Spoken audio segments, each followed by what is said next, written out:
mga kababayan, saan man panig kayo ng daigdig naroon. Dito na naman tayo sa another episode ng ating vlogs, Badong Aratilis po. Pag-uusapan natin ngayon, ito po, no? Breaking news, kasalukuyan pong nagsasampa. Habang binabalita ko po to, habang nagkukwentuhan tayo, naroon po sa Supreme Court si Attorney Topacio, kasama niya po si Attorney Tolentino at saka si Attorney Suplico. Kasama po ng mga iba pang mga leader na naroon, Duterte Youth, si Congressman Paras, yung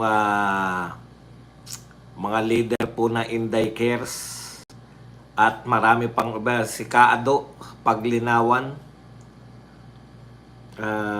at iba pang mga leaders, no? Ako natutuwa dahil ito po biglaan po yung mga panawagan na magpa-file sila, tapos marami kagad na sumuporta. Siyempre, ito po yung namimiss ko talaga eh. Siyempre, alanganin tayo po. Gusto ko nga pumunta kanina, kaya lang nag-alangan na tayo dahil siyempre may birada tayo mamaya.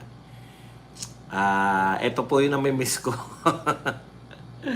Makasama talaga yung talagang yung mga tao, yung mga vlogger talaga, no? Kami talaga mga vlogger. Natutuwa ko, nariyan pa rin yung mga kasama naming vloggers.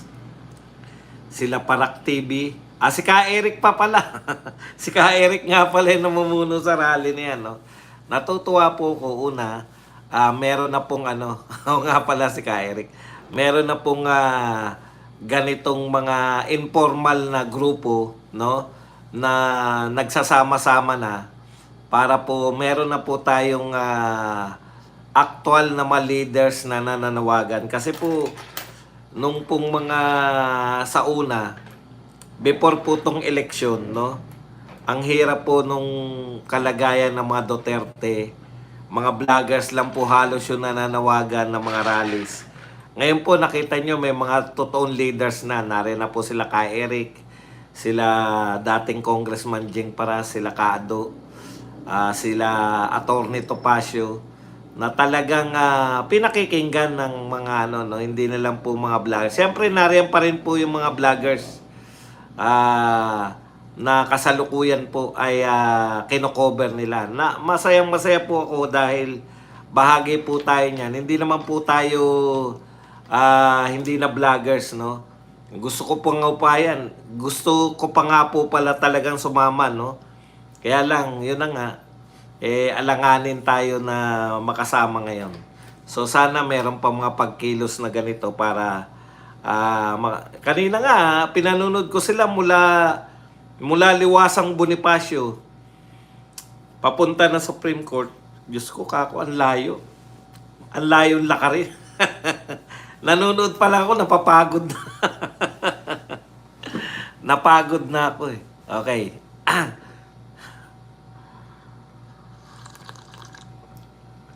Sarap. Ang sarap tuloy magkape. Tuwan-tuwa po ako kasi ang pinagtatanggol po natin, nakikita na po ng mga tao no? Kung sino po yung nagtatanggol sa rule of law, no?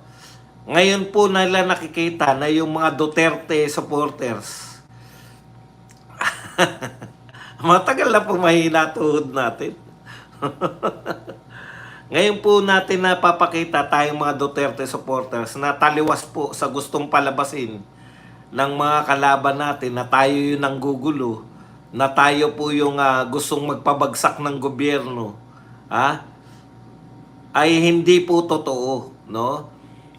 So nakikita po natin na yung mga Duterte po, tayo po yung mahilig sa rule of law, di ba?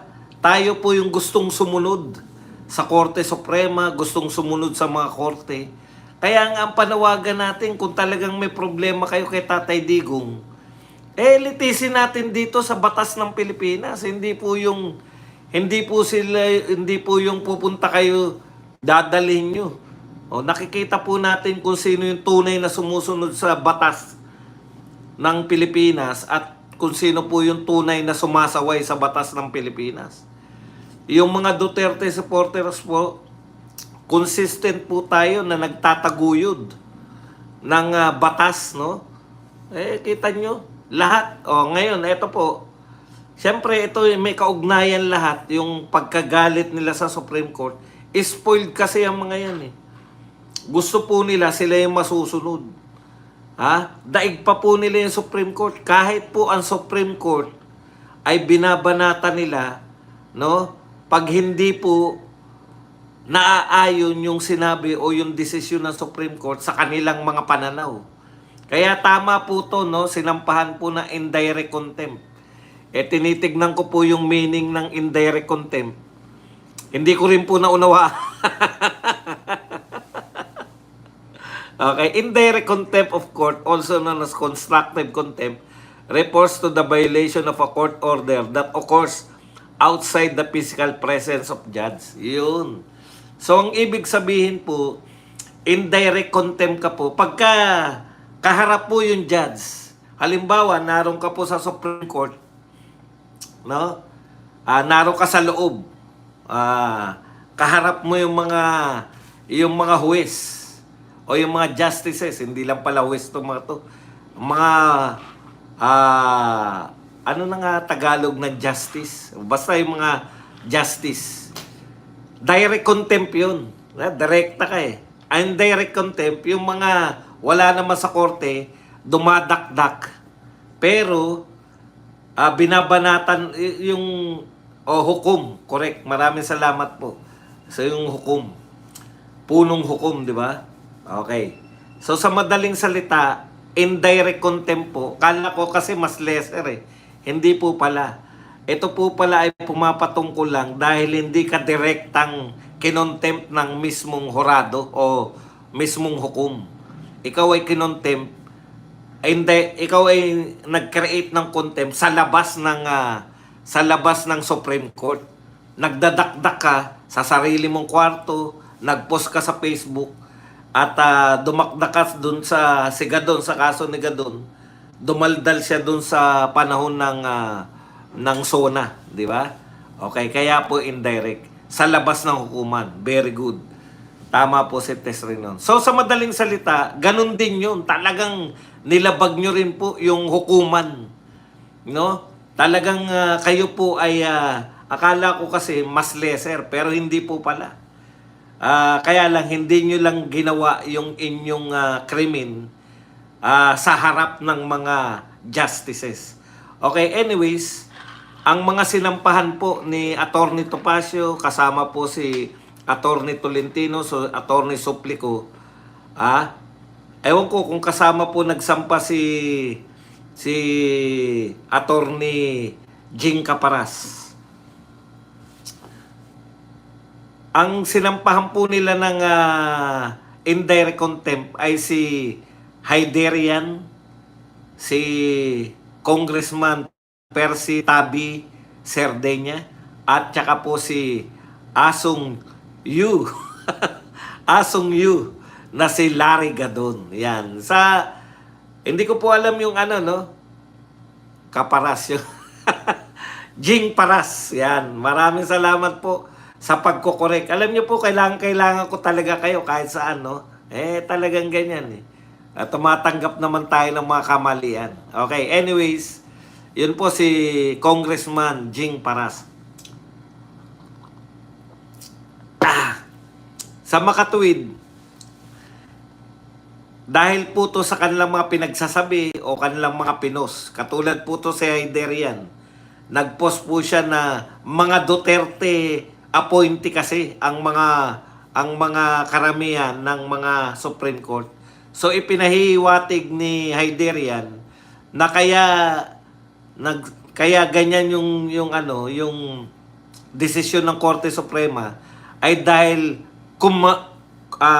kumampi sila sa nag-appoint sa kanila na si Duterte. Okay. Tapos po, ito po si Gadon, dinig naman natin, galit na nagsabi ng tuta! Tuta! Tuta naman Duterte ang mga Supreme Court. Yan. Tuta daw po sila. At si Tabi, medyo one-sided. Medyo may kinikil. Yun po, yung mga, hindi ko narinig gaano yung sinabi ni Atty. Tolentino, pero may kinalaman sa corrupt officials, no? O, yun po. So, ngayon po, kasalukuyan sila nasa loob ng Korte Suprema, tapos lalabas po sila para sa press con. Siguro mamayang gabi na natin pag-uusapan nyo sa press con. So, nakakatuwa po to, at saka yung suporta po ng tao, talagang masaya eh. Yung mga, hindi po galit yung mga motorista na nadaanan nila sa maikling pagrarally nila. At isa pa pong kinatutuwa ko, meron na po talaga, kasi may mga leader na tayo sa politika, di ba? Kilala na natin mga leader natin sa politika, kay BP Sara, tsaka yung mga Duterte. Yan po ang mga leader natin sa politika, yung mga nanalo nating senador. Yan po yung kinikilala nating mga leader sa politika. Pero yung hinahanap ko po matagal na, yung mga leader sa protesta. Yung mga leader na nanawagan na may rally tayo sa ganun yun. Yun po, no? So, yun po yung nakikita ko ngayon na unti-unti ay nagkakaroon na po tayo ng mga leaders na sa mga protesta. Yan si Ka Eric, yan sila Congressman Jing Paras, mga taga-Inday Cares, si Sir Oliver, sila Kaado, at iba pang mga nariyan. Siyempre si Atty. Topacio, at iba pang mga samahan na lagi nang kasama nakikita natin. Kaya nakakatuwa po to na kahit papano parang vindicated na si BP Sara sa isinampa nilang ang constitutional. Ngayon naman po, naniningil na tayo. Hindi pa po nakaupo si BP Sara, naniningil na tayo, di ba? Si Ka Eric nga po yung nangunguna sa mga leaders natin na sa protesta. Okay. Na-disbar na po. Disbarred na po si Gadon. Unti-unti na po. Ito po nakikita ko, no, yung Chanco versus speaker. Malaki po epekto nito. Malaki po yung epekto nito. Oy, sa mga 2,000 na po tayo, mag likes lang po kayo. Sa mga sa mga viewers po natin, huwag kalimutan mag-likes at huwag din pong kalimutan na pwede po kayong magpakape. Okay, tuloy na po natin, no? Alam po ninyo yung balita po natin kahapon na inakusahan po ni Congressman Toby Chanco ang kanyang dating kasangga ni si Speaker. Na una, dalawa po yung akusasyon niya, no?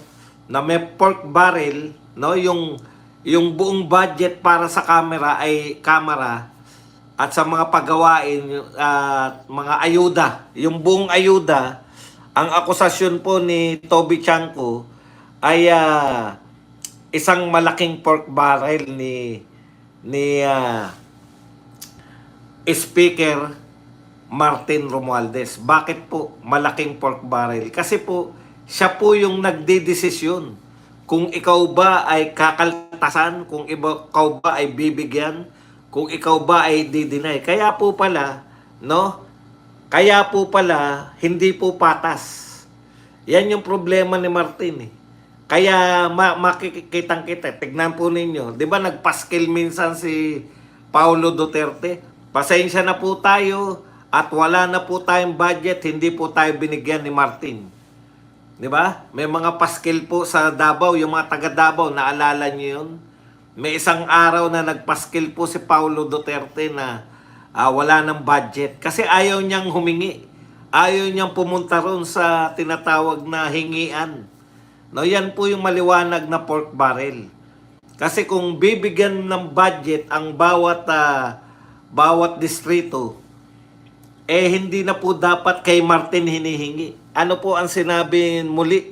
Ulitin ko lang po ito po yung sinabi ni Toby Chanco. When you have to beg, kung ikaw po ay nagmamakaawa from the office of the speaker, it blatantly becomes speaker's pork barrel. Pumapasok kayo sa portal para manghingi. Ha? O makiusap, mamalimos. Yun po, tubig.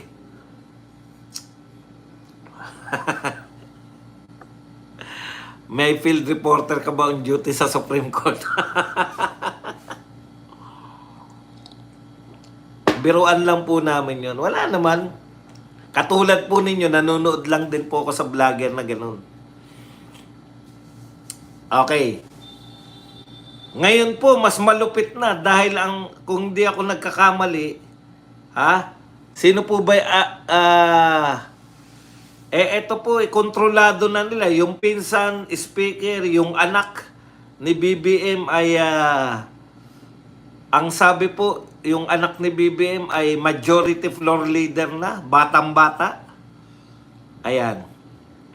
So sa madaling salita mga kapatid, talagang garapala na po to, in-expose po ni Toby Chanko na totoo yung 777 pag umatin ka ng mga bigayan ng ayuda, yung nakalimutan ko yung tawag, Pilipinas Babangon Muli, Caravan yata tawag doon. Pag umatin ka doon, kaya ngayon, kinakantsawan nila, no? Kinakantsawan nila yung sinasabi ni Magalong na si Magalong daw po ay fake news. Yan lang naman pa kasi yung pangkontra nila eh. Fake news peddler si Magalong, fake news peddler. Oh. Ngayon po, pinatunayan po ni Chanko.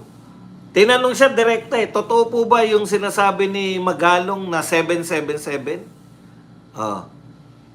Totoo daw. Mamaya, kulang po kayo. Totoo po ba na totoo daw kung may congressman na natututol sa sinabi niyang totoo? Eh siya mismo, umatin siya at nabigyan siya ng 7 million AIX, 7 million AKAP. Yun po yun, no?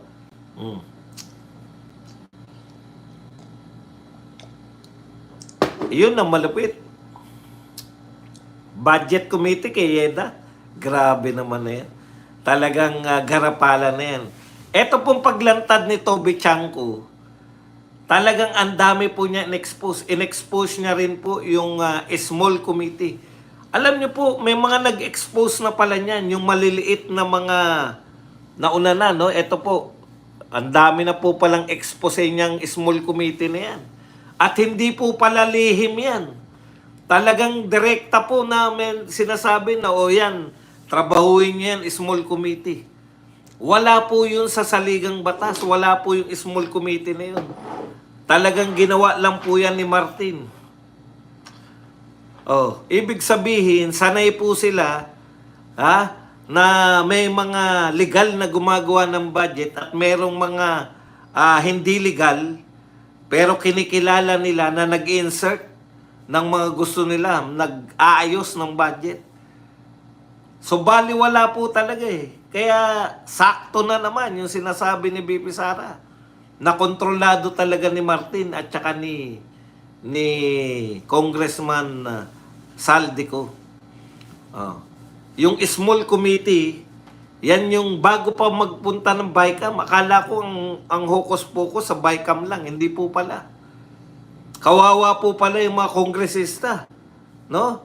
Nagko-committee hearing, tapos inaayos po nila sa committee hearing nila. Pag naayos na nila, ipapasa pa pala yung naayos na sa committee hearing. Tapos na-reading na ng plenary, second reading na ng plenary, in-approve na ng second reading. Ibig sabihin, buong plenaryo po ang nag-approve, no? Pagkatapos pong approve ng buong plenaryo, meron pa palang small committee na pwede pa nilang i-adjust kung ano yung na-approve ng plenaryo. Kaya napakalaki pong kalokohan ito. Yung binabanggit na kulit ng mga reporter na hindi makaintindi. BICAM ng BICAM. Alam mo yung mga problema sa mga reporter na walang sariling utak? Yung meron nakalagay na mga dapat niyang itanong. Nag-e-expose na nga si Toby Chanko na bukod sa BICAM, meron pang isang ini-insertan sila, yung small committee. Nilahat po, sinagot po ni Martin yan ngayon lahat, no? Grabe po itong sagot ni Martin. Ayan.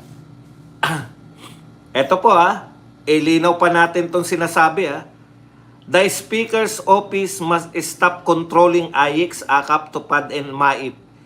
When you have to beg from office of the Speaker, it blatantly becomes the Speaker's pork barrel. Kaya po yung mga katwiran ng pumirma kay BP Sara na sinasabi nila, pasensya na po kayo. Alam kong ano natin si BP Sara, taga Mindanao si BP Sara. Pero napilitan po ako. Kasi po hindi ka tatanggap. O, tignan nyo, ang nagpapatunay niya si Marcoleta, wala siya natatanggap. Ang mga nagpatunay niyan, yung pagka tumutol ka, mawawalan ka ng budget Dahil nga, trinit ni Martin, ayon kay Toby Chanko, trinit ni Martin yung budget na parang malaking hanggang ngayon na small ay malaking pork barrel niya na siya nagpapasya kung bibigyan ka o hindi. O ikaw naman congressman, syempre gusto mo mabigyan, sunod-sunuran kayo kay Martin. Kaya yung isang congressman, grabe, bumabaha! Maraming salamat, Speaker! Bumabaha ng ayuda! Sinagot na po yan ni Martin. Ito po ang sagot ni Martin. Kapit po kayo. The office of the Speaker firmly denies the baseless accusations that it exercises post-appropriation control over programs such as AIX, AKAP, TUPAD, and MAIP. To allege otherwise is to misrepresent the law and institutional practice. Pag pinagbintangan mo raw siya, ay yung pong batas mismo yung kino-question. Hindi po kino-question yung batas Ikaw ang sinasabihan ng Chanko na ginagawa mo yan. Pero tignan niyo po Ito po, real talk po tayo mga kapatid. Matindi po to. Pagkatapos po in-announce ni Pangulong Marcos na iimbestigahan niya itong mga katiwalaan, lalong-lalo na yung flood control, na alam naman natin po kung sino po yung may mga control dyan sa flood control yan. Bakit hindi iniimbestigahan ng Kongreso? Eto naman po, tungkol din po to. Ang tanong, tapos may sinabi rin si First Lady, it's about time daw na magsalita laban sa corruption. Itong si Pangulong Marcos. Alam po ninyo, hindi kaya eto na yung panahon na laglagan na.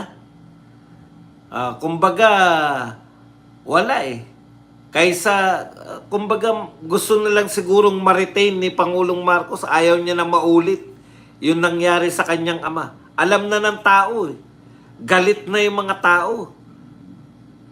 Hindi kaya itong pagbubulgar ni Chanko ay eto na yon, mismuhan na, natatablahin na.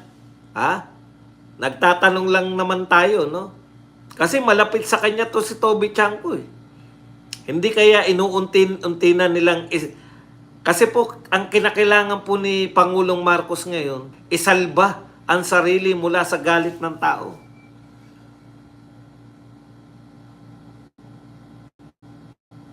Sa tingin nyo ba? Pagsasalba na sa sarili? Ito pong pagtabla kay pinsan speaker? Malalaman po natin yan. Dalawa lang po ang tutunguhin yan Yung order ba na imbestigahan lahat ng ito ay mauuwi pa rin sa Duterte o honest to goodness na talagang maimbestigahan nila itong pinsan sa mga aligasyon ni Toby Chanko. Kaya ba niyang tablahin yung pinsan niya? Alang-alang sa bayan, kuno? Ako, kung sakali man tablahin ni Pangulong Marcos tong si pinsan Romualdez, hindi alang-alang sa bayan. Kung hindi alang-alang para isalba naman niya yung kanyang sarili. Isalba naman nila yung pangalan na Marcos. Kasi marami po matutuwa Maski po yung mga anti-Marcos, matutuwa po sa inyo pagka pinaimbestigahan ninyo itong mga sinabi ni Tiangco, kung totoo. Pero, sino po ang mas kapanipaniwala sa dalawa? Alam nyo kung sino mas kapanipaniwala? Si Tiangco. Kasi hinahamon niya eh. Sino mang congressman. Una, malapit siya sa pamilya Marcos. Ikalawa, talagang part siya ng super majority. Alam niya yung mga sinasabi niya. Eto nga hamon niya. Sino man, sino man yung magsabi na mali yung ginagawa ko, pumunta kayo rito sa akin.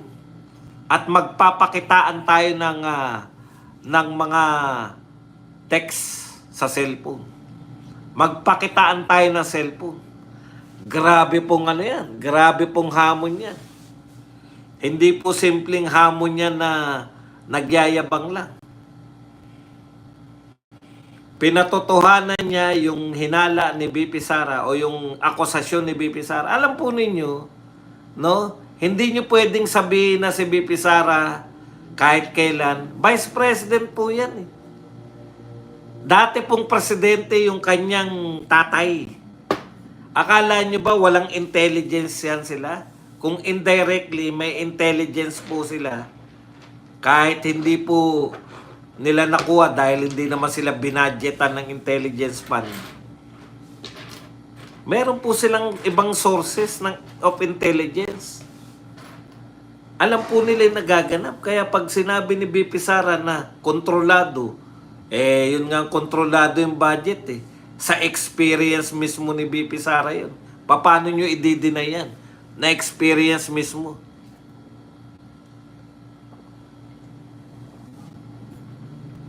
Kaya ba po for the sake na mailigtas yung pangalang Marcos, kaya ba nilang tablahin yung kanilang pinsan? O ito ay another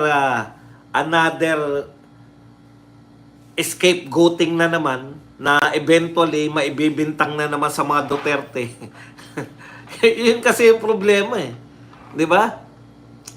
Magpapahayag ng mga problema tapos ang punteriya pala sa kalaunan, mga Duterte din. Kaya lang wala na pong naniniwala. Kahit na sa ngayon, foolproof na po yung kumbaga, atake-proof na po si BP Sara at mga Duterte. Kahit na pong ibato nyo sa mga Duterte, na katiwalian, wala na pong lalaking katiwalian sa ibinulgar nito ni Toby Tiangco na kontrolado talaga nila Martin yung pagbabudget, na merong mga small committee na hindi naman po yan na mga unusual po yan. May mga ginawa po. Sabi nga ni Toby Tiangco, sa ibang batas, wala namang small committee. Sa pagbabudget lang merong small committee. Kaya yan, tama yan. Pero kung ang iimbestigahan nyo, wala na sa Duterte, sagad na yung Duterte. Galit yung mga tao. Alam nyo po, hindi po nila tinuloy yung pag-uugnay ng mga sabungero sa war on drugs eh. Alam nila, magwawala na yung mga tao eh. Hindi na po uubra na lahat ng mga nangyayari sa Pilipinas binibintang ninyo sa mga Duterte. Hindi na po tatanggapin ng mga tao yan. Resounding rejection yung nangyari sa kanila. Mabuti nga inamin ni BBM na talagang talo sila. Talo sila sa mid-year election. Alam niyo yung pinag-uusapan namin sa totoo yun. Ganun talaga yung pananaw ni... Ako naniniwala ko dun eh. Eto kasi, yung sinasabi niyang 12-0 at sinasabi niya magsusuka yung kalaban nila. Totoo naman yun eh. Sino po ba may pangalan doon sa Duterte? Hindi pa Duterte noon, Duterte 9 pa lang noon. Sino po ba may pangalan doon bukod kay Bongo at kay Senator Bato? Wala naman eh. Blunder ang ginawa ninyo. Ginalit ninyo yung mga Duterte supporter. Usually, hindi po uso yung straight vote.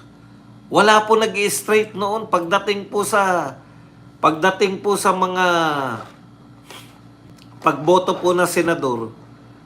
Yung mga popular po yan, yung mga artista, bihira po yung mga nag-straight.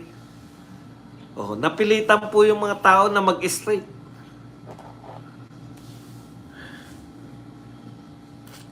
Kahit po ituloy nila, no? Kahit po ituloy nila, ginagalit lang po nila yung mga tao. Lalo po magwawala yung mga tao.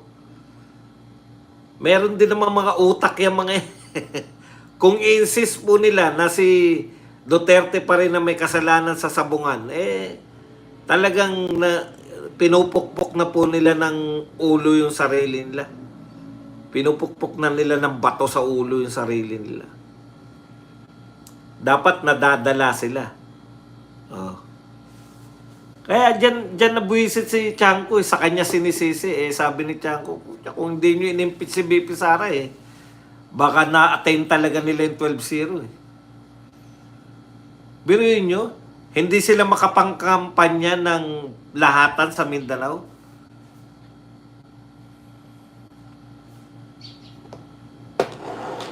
Ako kung si Magalong tatakbo, talagang tumakbo sana siya sa Duterte para siguradong panalo. Kasi kung tatakbo siya dito sa mga Marcos, wala rin yung mga pinagsasabi niya laban kay Marcos.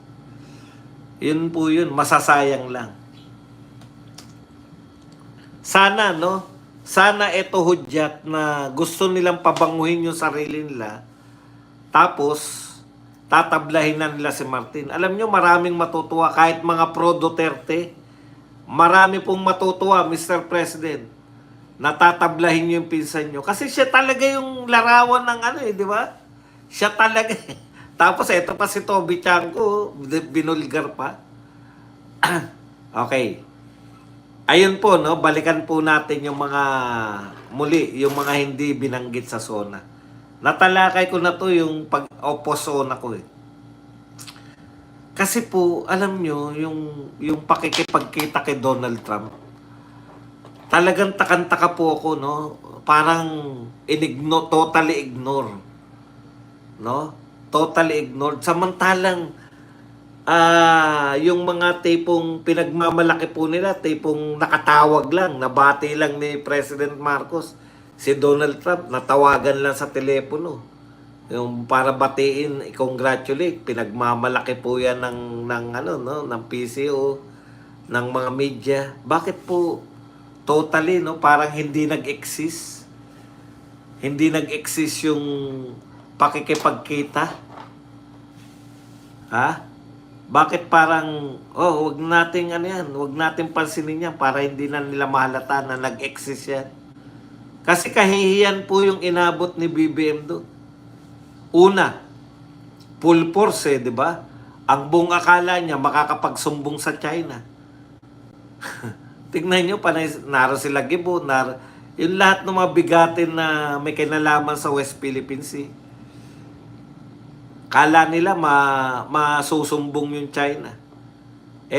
Biglang sinabi, yun talaga nahihiya ako para sa Pilipinas kasi masyado tayo nakabatay sa US sa foreign policy natin.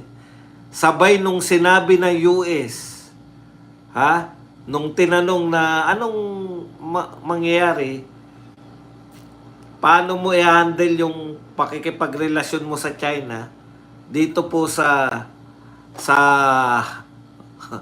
relasyon ni Trump tsaka ng China. Di ba? Diniktahan sila harap-harapan ni Donald Trump. Kami ng China, okay kami.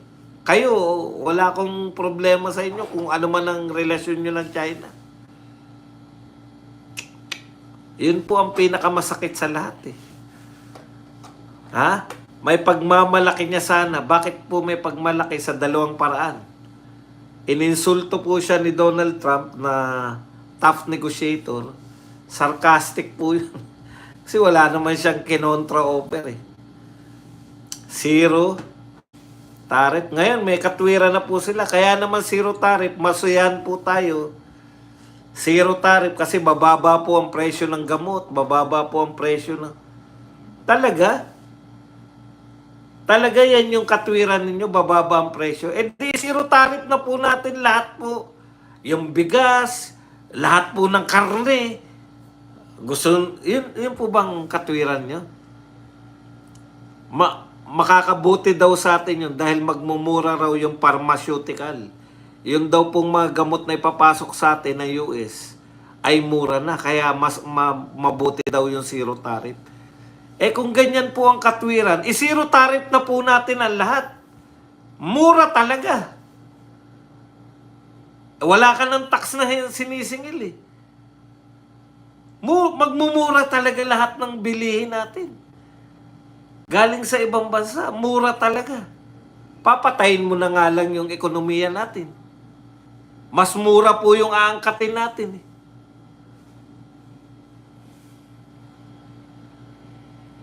Papasukin na rin natin, zero tariff na rin po lahat ng bigas natin. Sa lahat po ng mabuti pala yan eh. Alam nyo po, wag nyo kaming pinagbubula. Eh di, zero tariff na rin natin sa ibang bansa, wag lang po sa US. Pinagbubulan nyo naman kami. Yan yung problema po, no? Pag yung katwiran sa atin, alam mong binubola ka lang. Maganda pala yung zero tariff dahil mumura bilihin. Di lahat po ng inaangkat natin sa ibang bansa, zero natin, magmumura talaga bilihin. Wala ka ng tax eh. Ang saya, di ba? Oh. Tapos, kargahan natin yung mga local manufacturing natin, yung mga dito, kargahan natin, taasan natin yung buwis. Kasi pambawi natin sa siniro buwis natin eh. Kaya wag nyo po ikatwiran yan na mumura. Totoo po yan dahil hindi ka nagtataks eh. Tanggalin nyo yung VAT, mura talaga. Mura kagad ng 12%. Hindi nyo ba na-imagine yun? Yung katwiran nyo, tinanggal nyo yung tax, mumura po talaga. Ng tinapay naman, nagbobulan pa tayo. Wala na pong kikitain ng gobyerno. Tax free tayo lahat. Ang saya natin, di ba? Saan tayo kukuha ng pampaayuda nyo o utang?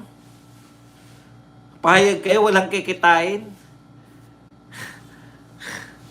Hindi po totoo yan. Hindi po ganyan ang magandang... Wag po tayong magbulahan. Okay lang sa amin na aminin nyo na mali na pangit yung nangyari, no? Zero tariff. Pero yung kakatwiranan nyo pa na maganda sa ekonomiya yan. Sino may sabi sa inyo madali lang mangutang? Kaya madali mangutang dahil nagbabayad tayo lagi. Eh pag ganito po ng ganito ang sitwasyon, nakita ng mga tao, wala nang tax ang Pilipinas. Ang mga wala lang pong tax, yung mga bansang mayayaman, kaya nilang suportahan yung kanilang Hindi ko po maintindihan eh. Kaya nanggigigil po ako nung, sino ba yun, si Roque? Pinapaliwanag niya na pabor daw sa atin yung zero tariff. Kung pabor po sa atin yan, madam, bakit US lang po ang sinisiro tariff natin? Buong mundo po isiro tariff natin. Kung sinasabi mong pabor, bakit hindi natin gawin kung pabor sa atin yung zero tariff? Ayan yung problema pag binubola pa tayo eh.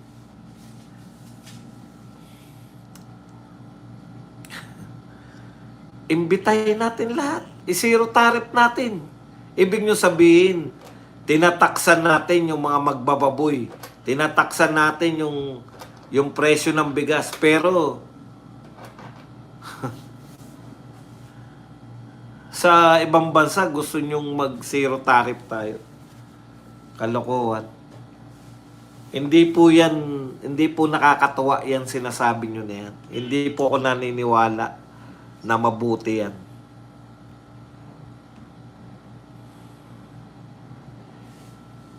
Okay.